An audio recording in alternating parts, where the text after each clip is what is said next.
Oh my god, Octane looks like a grandpa. Get off my lawn, Revenant! We gotta showcase Wraith and Revenant. Octane, like, oh Dude, my. I feel like I'm in a power walking Olympic trial. It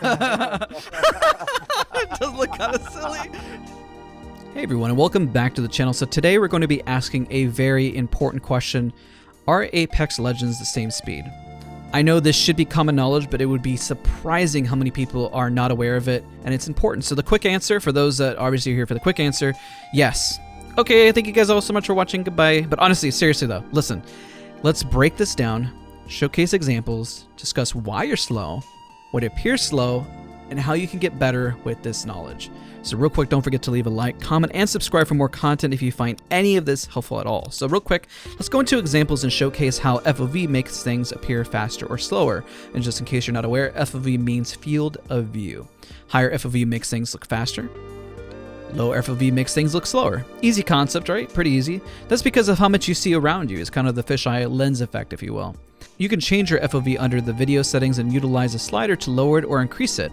Also, aspect ratio can make things appear slower or faster depending if you utilize stretch res. Now, that's just of course a personal thing if you realize it or see it or not. It's not as drastic as when you change FOV, of course. Now, real fast, regardless of character, Wraith on low FOV looks slower than Wraith on high FOV.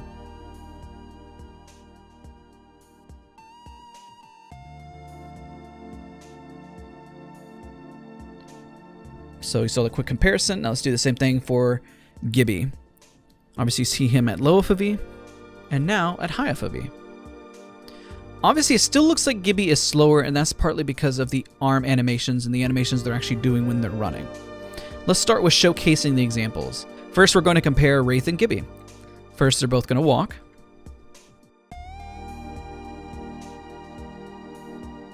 Now let's do the comparison again, but now running.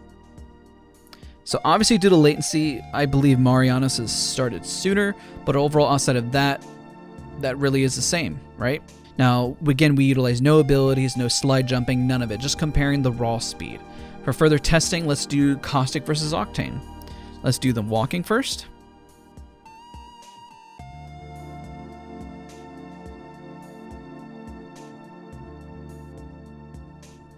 And now let's showcase them running. So again, the same premise applies to their FOV. Remember that. FOV is just what changes and makes things appear slower or faster, but in reality, you can see they're not slower. So quick answer, why are you slower or falling behind in game? Number one, because you need to maximize your movement and slide jump.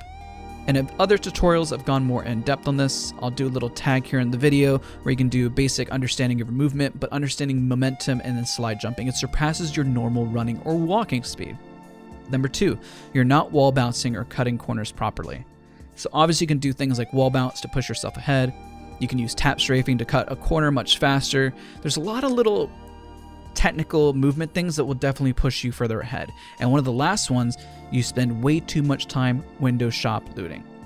This is one of the biggest things that will get you slowing down when you realize, oh my god, my fellow colleagues or whoever I'm playing with are just so much faster than me, right? So let's discuss what appears slow. At the time when Wraith was highly picked, most players who had good movement or understood the game naturally picked her because she was, all for jokes and intents and purposes, TTV Wraiths, sweaty Wraiths, whatever you want to put along with it. She does not have better movement. Technically, Horizon has better movement because of her bunny hop movement within the air. She has better movement than Wraith, especially vertically. Of course, you can use your Q and you can use her ult to kind of boost up your speed, but that's just that temporary boost in movement. That's going to make her just a little bit faster because, I mean, Octane has different movement abilities, things of that nature to kind of speed up. Same with Bangalore.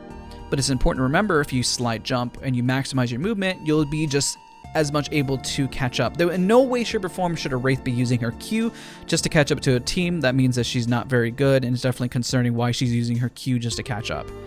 So this happens again to be utilized by players who understand movement mechanics. I mean, I argue that our Octane is more of a movement character than Wraith because he can just constantly be moving at Mach speed. But most new players will utilize Octane partly because he has a natural speed boost, and it just helps you understand the momentum of the game more. Now you have this knowledge, I highly encourage you to take away the following tips. Number one, remember to always slide jump. Number two, Run without your gun out to maximize your movement. Don't always have your heavy sniper out. It doesn't make any sense if you're going to be running from point A to point B. But of course, be aware of your surroundings and your positioning.